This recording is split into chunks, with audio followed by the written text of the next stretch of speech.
Ya pemirsa, kita masih berani berkata benar.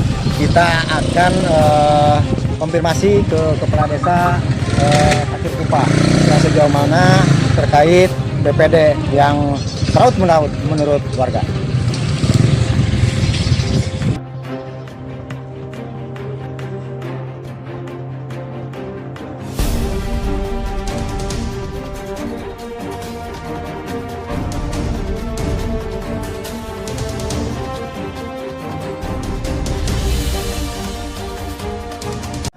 Kita langsung pertanyakan langsung ke Kepala Desa Pasir Kupa dengan Pak siapa Pak?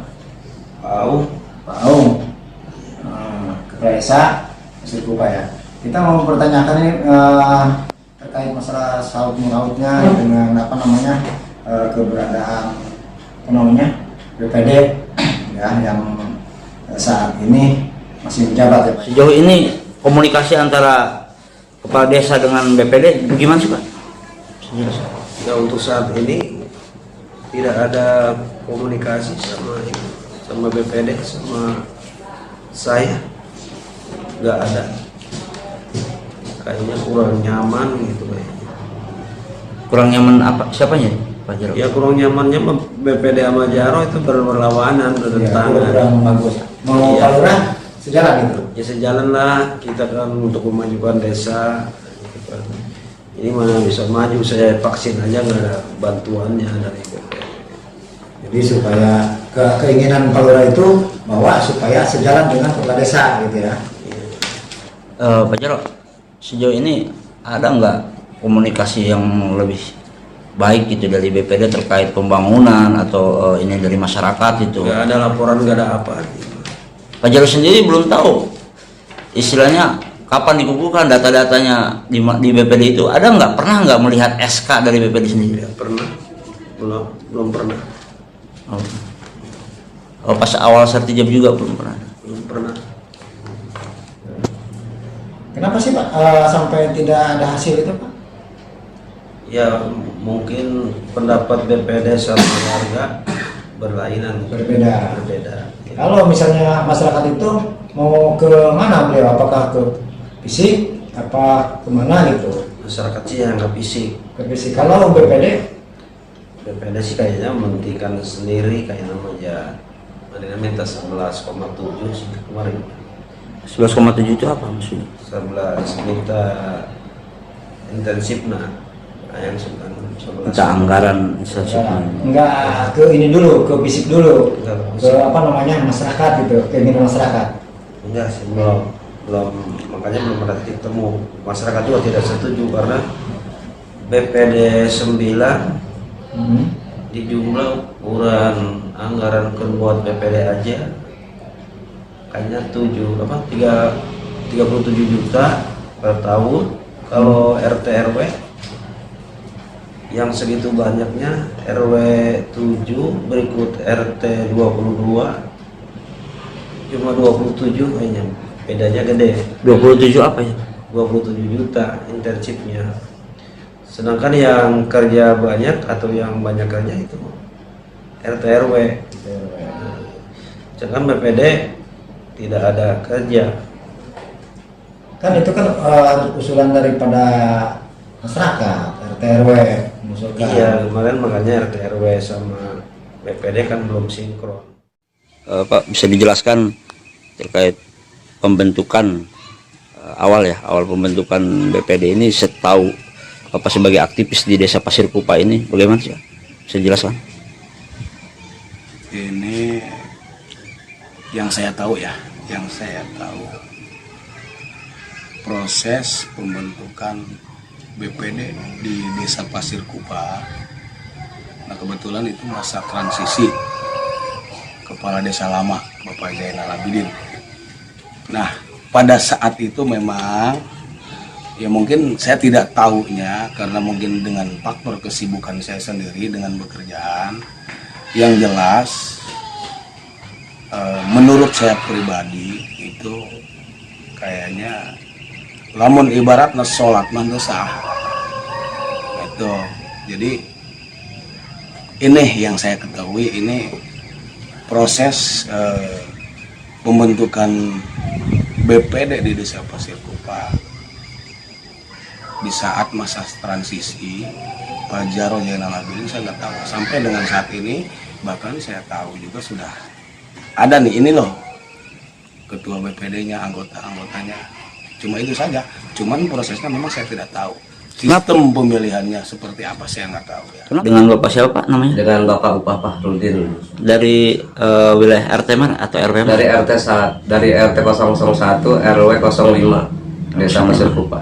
Oh, Pak, jadi gini Pak, jadi ini terkait saya mau menanyakan terkait pemilihan BPD ya di Desa Pasir Kupa. Yang mungkin saat ini ada polemik lah di mata masyarakat terkait pemilihan awal gitu. Sejauh ini tahu Bapak gimana sih Pak pemilihan di Desa Pasir Kupa ini BPD-nya? Setahu saya pemilihan BPD ini jauh dari mekanisme yang seharusnya yang tercantum dalam Pergub gitu ya. Jadi boleh dikatakan pemilihan BPD ini boleh dikatakan disebut aklamasi. Ya kita nggak tahu rapatnya kapan itu kan.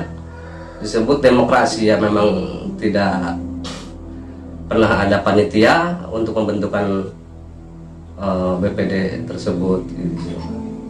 Jadi kalau menurut saya si masyarakat pemerhati ya, saya sebagai masyarakat biasa Pak ya, kayaknya kalau memang BPD ini tujuannya baik ya harus berdasarkan aturan yang baik juga gitu. Assalamualaikum warahmatullahi wabarakatuh. Masih berani berkata benar, kita akan temui yaitu wakil ketua BPD Pasir Kupa, Desa Pasir Kupa. Nah ini dia dengan Pak siapa Pak? Denny Muhammad Jalaluddin. Denny Jalaluddin. Pak dulu pernah menjadi BPD itu kronologis awal dari jadi BPD itu apa sih persyaratannya? Mohon dijelaskan Pak. Jadi kronologis mula saya diangkat jadi perwakilan BPD di RW 1 gitu. Saya seperti biasa mendaftar ya, ikut koalisi mendaftar. Di antaranya persyaratannya yaitu ijazah terakhir, kemudian KTP, KK, akte kelahiran dan foto. Nah, seperti itu. Yang meminta daftar itu informasi dari ketua RW-nya ya sama RT. Pak siapa waktu itu? Ketua RW-nya Pak Surya dan RT. Kebetulan saya tinggal di RT 2 itu. Jadi rukun tetanggannya itu Pak Ujang. Pak sempat ada pemilihan nggak sih Pak? Dari maksudnya sempat ada diskusi pemilihan untuk di zona atau wilayah Bapak sendiri? Kalau di RW 1 itu ya pemilihan memang ada sempat diumumkan, cuma diumumkan tidak melalui selebaran ya, tapi melalui orang yang sering berkumpul gitu ya, misalkan di tempat tukang ojek, di warung-warung gitu, sempat ketika RT menghimbau silakan jika ada yang minat ingin menjadi BPD silakan mendaftar. Terus kebetulan saya menanyakan kemana mendaftarnya, kemudian silakan dikumpulkan persyaratannya ke Pak RW. Nanti kita setelah ada yang mendaftar, apabila pendaftar itu hanya 2 ya, dan dibutuhkannya satu wilayah itu dua orang BPD. Jika mendaftarnya hanya 2 itu, maka itu yang menjadi BPD perwakilannya. Tapi kalau lebih dari 2, maka dari itu diadakan koalisi atau pemilihan secara langsung ya gitu, dihadir oleh masyarakat, tokoh masyarakat dan RT RW di situ. Berapa waktu itu calon? Kalau tidak salah itu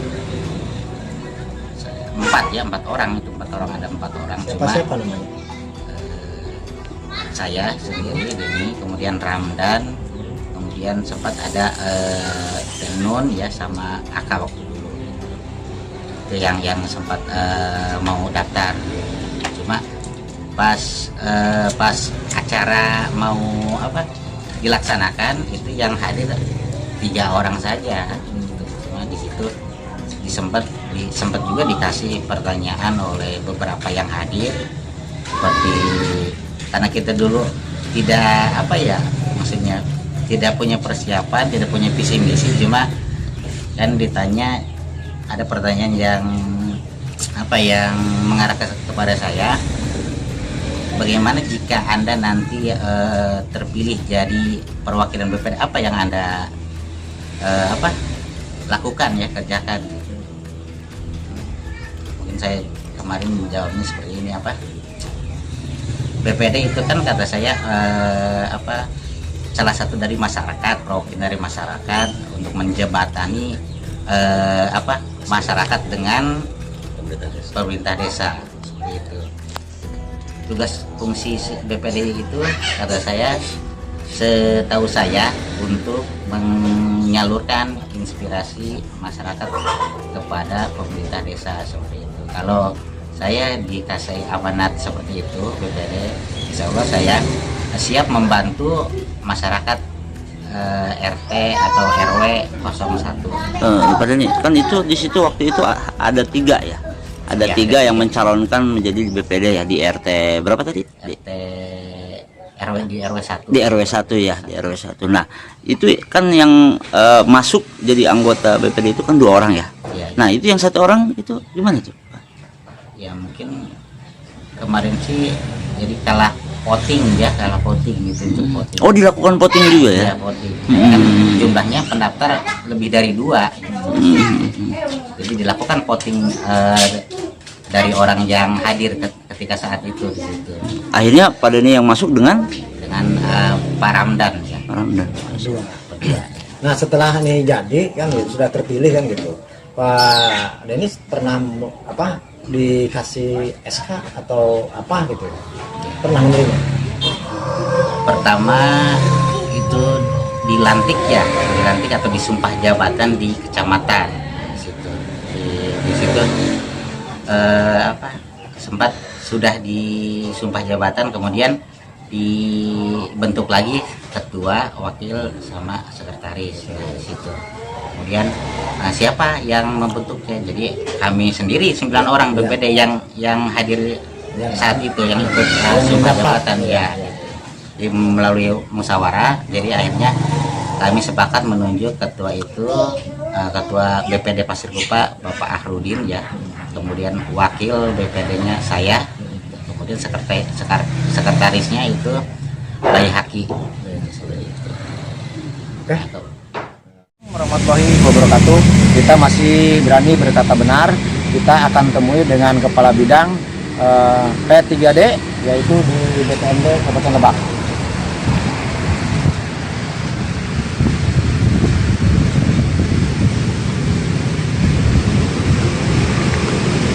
Dokumen BPD. Nah, ini bagaimana tuh kalau ketika misalnya mereka mengaku BPD tetapi secara data realnya, secara data real tidak ada, bagaimana tuh Pak? Apa masih disahkan gitu?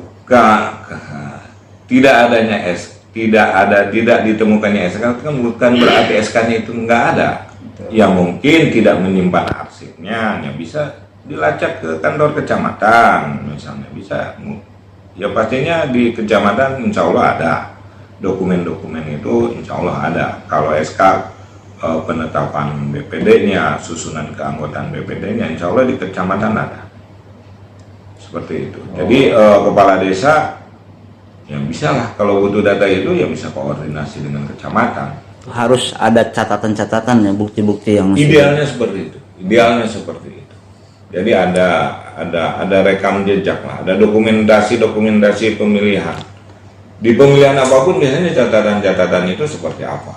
Itu biasanya selalu ada. Secara menyeluruh, DPMD sekarang masih sedang kirim surat ke tiap kecamatan untuk menyampaikan data-data BPD-nya, menginventarisirnya, dan untuk sementara kami hanya fokus dulu terhadap jumlah keanggotaan, apakah di desa anu BPD-nya pada saat mengambil kebijakan itu quorum, artinya memenuhi syarat untuk pengambilan keputusan BPD atau tidak. Misalnya kalau tidak memenuhi, tidak quorum, artinya suatu produk hukum desa itu tidak sah, bisa mengakibatkan seperti itu. Untuk sementara kami masih berfokus ke situ. Kami belum fokus ke asbabun nuzul atau asal muasal pembentukan BPD-nya itu. Belum ke situ. Kami hanya masih fokus ke jumlah keanggotaan BPD itu pada saat mengambil keputusan menetapkan misalnya peraturan desa yang vital, itu mereka memenuhi syarat secara hukum apa tidak. Minimal quorum, yaitu berapa biasanya pada saat pengambilan keputusan itu 2/3 ya, 2/3. Nah, masih fokus di situ. Tapi ke depan insya Allah, dan pembinaan itu insya Allah selalu dilaksanakan, dan mungkin peningkatan kapasitas atau apapun ya insya Allah dilaksanakan oleh DPR. Ya, Pak Ade, bisa dijelaskan terkait prosesi ya pemilihan, alur prosesi pemilihan BPD. Baik, terima kasih. Sesuai dengan peraturan Bupati, pemilihan dan pengukuhan Badan Permusyawaratan Desa tentunya di Kabupaten Lebak ya. Ini sebagaimana halnya pemilihan yang dilakukan secara demokratis, namun ini peraturan Bupati tidak beda jauh. Seperti misalkan dengan pilkades atau pilkada, hanya beda-beda sedikit saja. Nah, adapun prosesi terkait dengan pemilihan anggota BPD kemudian sampai kepada penetapannya sesuai peraturan Bupati sendiri. Yang pertama, pemerintah desa dalam hal ini kepala desa yang definitif sesuai jajaran membuat pemberitahuan kepada masyarakat tentunya bahwa di desanya itu akan diadakan pemilihan anggota Badan Permusyawaratan Desa. Kemudian pemerintah itu harus tersosialisasikan dengan baik pada seluruh tingkatan masyarakat. Nah, kemudian tindak lanjut berikutnya adalah kepala desa membuat atau membentuk tim yang disebut dengan panitia.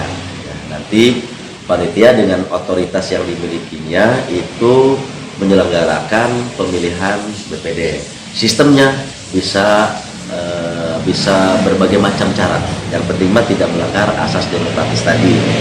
Bisa berjonasi, maksudnya berjonasi ini kalau di desa yang bersangkutan itu ada 10 RW, ya ini bisa di tiap RW diselenggarakan, atau misalkan ada 5 RW di setiap RW itu diselenggarakan. Nah, tinggal mungkin kebutuhan untuk anggota BPD ini ada berapa. Misalkan ada 9 orang, sementara jumlah RW ini ada 7 misalkan. Nah, berarti kan ada yang lebih 2 nih.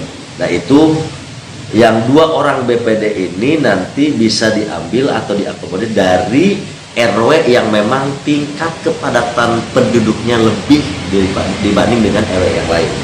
Tetap jumlahnya misalkan itu 9. Nah, setelah itu diselenggarakan pemilihan, kemudian ada berita acara dan lain sebagainya, kan? Dan nanti ini hasilnya dibawa lagi ke kepala desa untuk direkomendasi agar mendapatkan penetapan dari Bupati Lebak. Ya, SK-nya itu nanti dikeluarkan oleh Bupati Lebak. Nah, itu alur pemilihan BPD di Kabupaten Lebak sesuai dengan peraturan Bupati. Di tiap zonasi tadi, misalkan di tiap RW ini dimunculkan calon-calon. Misalkan ada 2 atau 3 orang calon atau bahkan lebih. Nah, nanti ada kaitan dengan proses pergantian antar waktu. Kalau misalkan si BPD yang terpilih mendapatkan suara terbanyak ini berhalangan tetap karena meninggal dunia, kemudian atau berhalangan tetap karena uzur dan lain sebagainya sehingga tidak bisa menunaikan tugasnya selaku anggota BPD, maka dilakukan pergantian antar waktu. Bagaimana caranya? Ya, caranya tadi perolehan suara terbanyak kedua itu yang akan menggantikan si anggota BPD yang berhalangan tadi. Jadi tidak dilakukan pemilihan ulang kembali, cukup dilihat rekapitulasi perolehan suara kedua siapa yang paling terbanyak, itu yang menggantikan, ya, seperti itu. Nah, ketika memang ini sudah diselenggarakan pemilihan di tingkat RW, kemudian terjaringlah 9 orang, baru tahapan berikutnya adalah pemilihan kepengurusan BPD. Ada ketua, ada wakil ketua, ada sekretaris, dan lain sebagainya. Siapa yang melakukan itu? Ya, mereka-mereka juga, dari dan oleh mereka, anggota BPD. Jadi anggota ketua BPD, sekretaris BPD, wakil ketua BPD itu dipilih dari dan oleh mereka melalui rapat internal mereka. Tidak boleh ada intervensi atau campur tangan dari siapapun, termasuk dari kepala desa. Itu tidak boleh ada campur tangan. Nah, ketika memang ini kepengurusan sudah terbentuk, ketuanya si A, wakil ketua si B, kemudian sekretaris si C, dan seterusnya.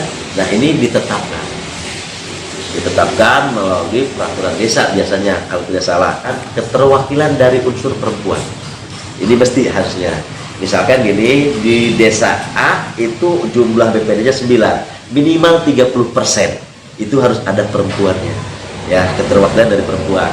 Nanti 30% dari 9 itu kurang lebih ya 3 orang atau 2. Gitu ya, 2 orang, minimal 2 orang itu harus ada. Badan permusyawaratan desa ini minimal 9, maksimal 11, ditentukan oleh banyak dan sedikitnya jumlah penduduk di desa yang bersangkutan. Itu. Jadi kalau penduduknya misalkan ini lebih dari 4.000, biasanya ini 11, tapi kalau di bawah 4.000 yang punya hak pilihnya ini itu 9 gitu.